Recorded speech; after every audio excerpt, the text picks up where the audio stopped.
At nangyari na nang matapos ni Jesus ang lahat ng mga salitang ito, ay sinabi niya sa kanyang mga alagad, "Nalalaman ninyo na pagkaraan ng 2 araw ay darating ang Paskwa at ibibigay ang Anak ng Tao upang ipako sa krus." Nang magkagayoy, ang mga pangulong saserdote at ang mga matanda sa bayan ay nangagkatipon sa looban ng dakilang saserdote na tinatawag na Caifás, at sila'y nangagsanggunian upang hulihin si Jesus sa pamamagitan ng daya at siya'y patayin. Datapwat sinabi nila, "Huwag sa kapistahan, baka magkagulo sa bayan." Nang nasa Betanya nga si Jesus sa bahay ni Simon na ketongin, ay lumapit sa kanya ang isang babae na may dalang isang sisidlang alabastro ng ungwento na lubhang mahalaga, at ibinuhos sa kanyang ulo samantalang siya'y nakaupo sa pagkain. Datapwat nang makita ito ng mga alagad, ay nangagalit sila na nangagsasabi, "Ano ang layo ng pag-aaksayang ito? Sapagkat ito'y maipagbibili sa malaking halaga at maibibigay sa mga dukha." Datapwat nang mahalata ito ni Jesus, ay sinabi sa kanila, "Bakit ninyo binabagabag ang babae?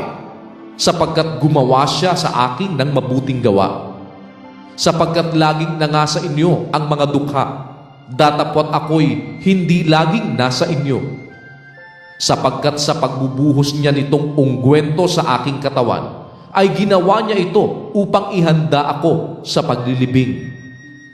Katotohanang sinasabi ko sa inyo, saan man ipangaral ang ebanghelyong ito sa buong sanlibutan, ay sasaysayin din ang ginawa ng babaeng ito sa pag-aalaala sa kanya." Nang magkagayoy, isa sa 12 na tinatawag na Judas Iscariote ay naparoon sa mga pangulong saserdote at sinabi, "Ano ang ibig ninyong ibigay sa akin at siya'y ibibigay ko sa inyo?" At siya'y tinimbangan nila ng 30 putol na pilak. At buhat ng panahong yaoy, humanap siya ng pagkakataon upang maibigay siya. Nang unang araw nga ng mga tinapay na walang lebadura, ay nagsilapit ang mga alagad kay Jesus na nagsisipagsabing, "Saan mo ibig na ipaghanda ka namin upang kumain ng kordero ng Paskwa?" At sinabi niya, "Magsipasok kayo sa bayan sa gayong tao at sabihin ninyo sa kanya, sinabi ng guro, malapit na ang aking panahon. Sa iyong bahay magpapasko ako, pati ng aking mga alagad." At ginawa ng mga alagad ang ayon sa ipinag-utos sa kanila ni Jesus, at inihanda nila ang kordero ng Paskwa.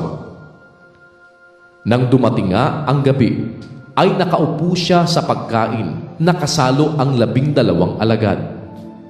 At samantalang sila'y nagsisikain, ay sinabi niya, "Katotohanang sinasabi ko sa inyo, na ako'y ipagkakanulo ng isa sa inyo." At sila'y lubhang nangamanglaw, at nagpasimula ang bawat isa na magsabi sa kanya, "Ako baga, Panginoon?" At siya'y sumagot at sinabi, "Yaong kasabay kong idampot ang kamay sa pinggan, ay siya ring magkakanulo sa akin. Ang Anak ng Tao ay papanaw, ayon sa nasusulat tungkol sa kanya. Datapwat sa abad niya taong magkakanulo sa Anak ng Tao. Mabuti pa sana sa taong yaon ang hindi na siya ipinanganak." At si Judas, na sa kanya'y nagkanulo, ay sumagot at nagsabi, "Ako baga, Rabi?" Sinabi niya sa kanya, "Ikaw ang nagsabi." At samantalang sila'y nagsisikain, ay dumampot si Jesus ng tinapay, at pinagpala, at pinagputol-putol, at ibinigay sa mga alagad, at sinabi, "Kunin ninyo, kanin ninyo, ito ang aking katawan."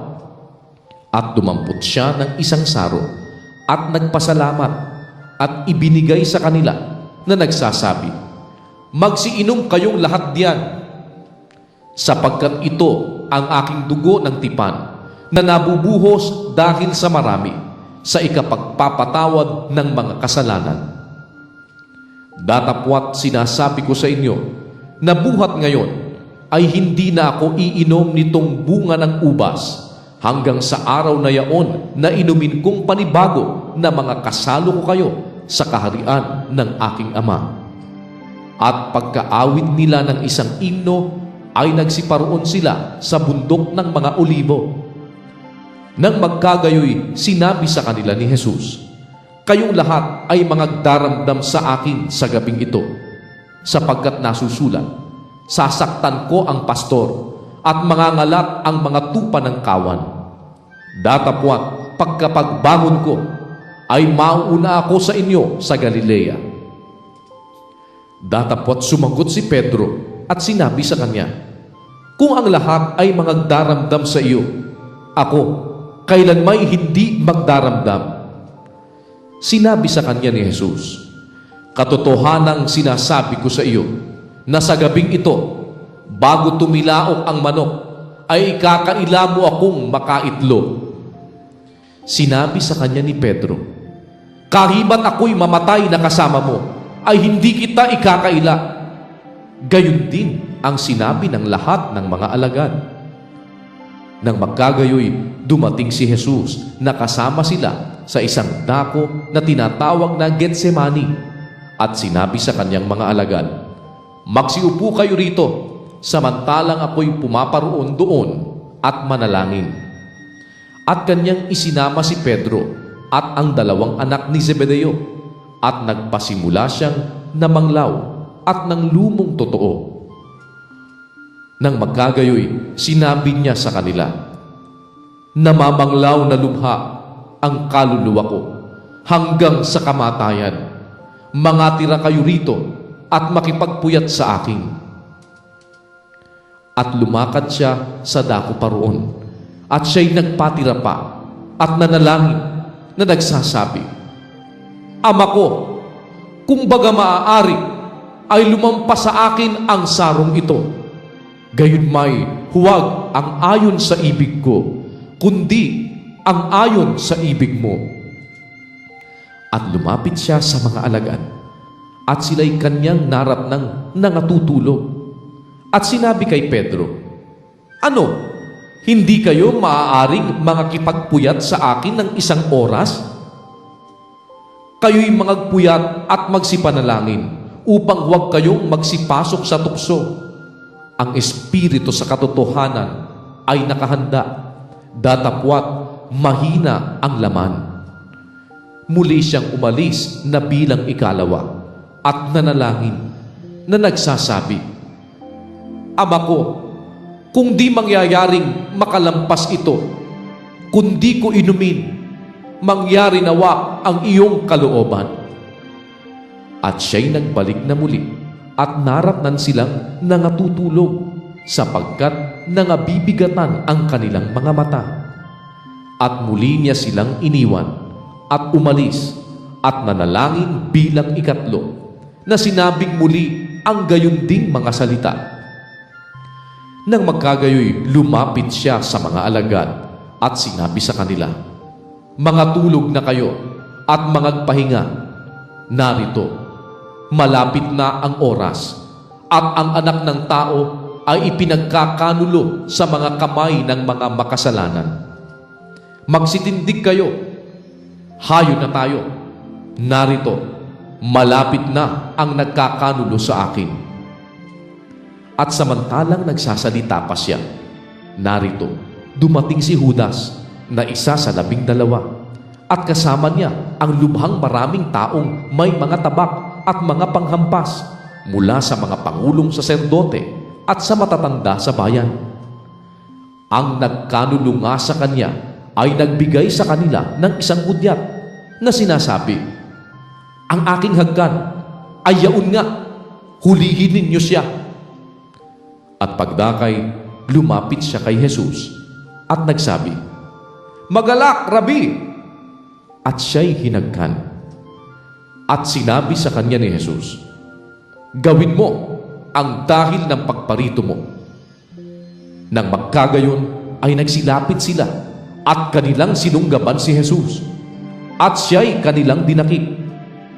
At narito, ang isa sa mga kasama ni Jesus ay iniunat ang kanyang kamay at binunot ang kanyang tabak at sinugatan ang alipin ng dakilang saserdote at tinagpas ang kaniyang tainga. Nang magkagayoy, sinabi sa kanya ni Jesus, "Isauli mo ang iyong tabak sa kanyang lalagyan, sapagkat ang lahat ng nangagtatanga ng tabak ay sa tabak mga mamatay." O inaakala mo baga na hindi ako makapamamanhik sa aking Ama at padadalhan niya ako ngayon din ng mahigit sa 12 na mga anghel? Kung gayoy, paano bagang mga tutupad ang mga kasulatan na ganyan ang nauukol na mangyari? Sa oras na iyon ay sinabi ni Jesus sa mga karamihan, "Kayo bagay nangagsilabas na waring laban sa isang tulisan na may mga tabak at mga panghampas upang dakpin ako? Araw-araw ay nauupo ako sa templo na nagtuturo at hindi ninyo ako dinakip. Datapwat nangyari ang lahat ng ito upang mga tupad ang mga kasulatan ng mga propeta." Nang magkagayoy, iniwan siya ng lahat ng mga alagad at nagsitakas. At si Jesus ay dinala ng nagsihuli sa kanya sa dakilang saserdoteng si Caifás, na dooy nangagkakapisan ang mga eskriba at matatanda. Datapwat si Pedro'y sumunod sa kanya sa malayo, hanggang sa looban ng dakilang saserdote, at siya'y pumasok at nakiumpok sa mga punong kawal upang makita niya ang wakas. Ang mga pangulong saserdote nga at ang buong Sanedrin ay nagsisihanap ng patotoong kabulaanan laban kay Jesus upang siya'y kanilang maipapatay. At yaoy hindi nila nangasumpungan, bagaman maraming nagsiharap na mga saksing bulaan. Ngunit pagkatapos ay nagsidating ang dalawa at nangagsabi, "Sinabi ng taong ito, maigigiba ko ang templo ng Diyos at muling itatayo ko sa 3 araw." At nagtindig ang dakilang saserdote at sinabi sa kanya, "Wala kang isinasagot na anuman. Ano itong sinasaksihan ng mga ito laban sa iyo?"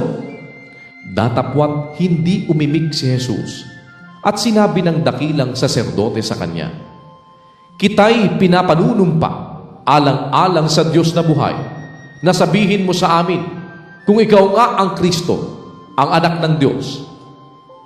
At sinabi sa kanya ni Jesus, "Ikaw ang nagsabi. Gayunmay sinasabi ko sa inyo, buhat ngayon ay inyong makikita ang anak ng tao na nakaupo sa kanan ng kapangyarihan at pumaparitong nasa mga alapaap ng langit." Nang magkagayoy, hinapak ng dakilang saserdote ang kanyang mga damit na sinasabi. Nagsalita siya ng kapusungan, "Ano pa ang kailangan natin ng mga saksi? Narito, ngayon narinig ninyo ang kapusungan. Ano ang akala ninyo?" Nagsisagot sila at kanilang sinabi, "Karapat-dapat siya sa kamatayan." Nang magkagayoy, niluraan nila ang kanyang mukha at siya'y kanilang pinagsusuntok at tinatampal siya ng mga iba at nangagsasabi, "Hulaan mo sa amin, ikaw Kristo, sino ang sa iyo'y bumubugbog?" Nakaupo nga si Pedro sa labas ng looban at lumapit sa kanya ang isang alilang babae na nagsasabi, "Ikaw man ay kasama ng taga-Galileang si Jesus." Datapwat siya'y kumaila sa harap nilang lahat na sinasabi, "Hindi ko nalalaman ang sinasabi mo." At paglabas niya sa portiko ay nakita siya ng ibang alila at sinabi sa nangaroon, "Ang taong ito'y kasama rin ni Jesus na taga Nazaret." At muling kumailang may sumpa, "Hindi ko nakikilala ang tao." At pagkaraan ng sandali ay nagsilapit ang nangakatayo roon at kanilang sinabi kay Pedro, "Sa katotohanan ikaw man ay isa rin sa kanila, sapagkat ipinakikilala ka ng iyong pananalita. Nang magkagayoy, nagpasimula siyang manungayaw at manumpa. Hindi ko nakikilala ang tao. At pagdakay, tumilaok ang manok. At naaalala ni Pedro ang salitang sinabi ni Jesus, bago tumilaok ang manok, ay kakaila mo akong makaitlog. At siya'y lumabas at nanangis na mainam.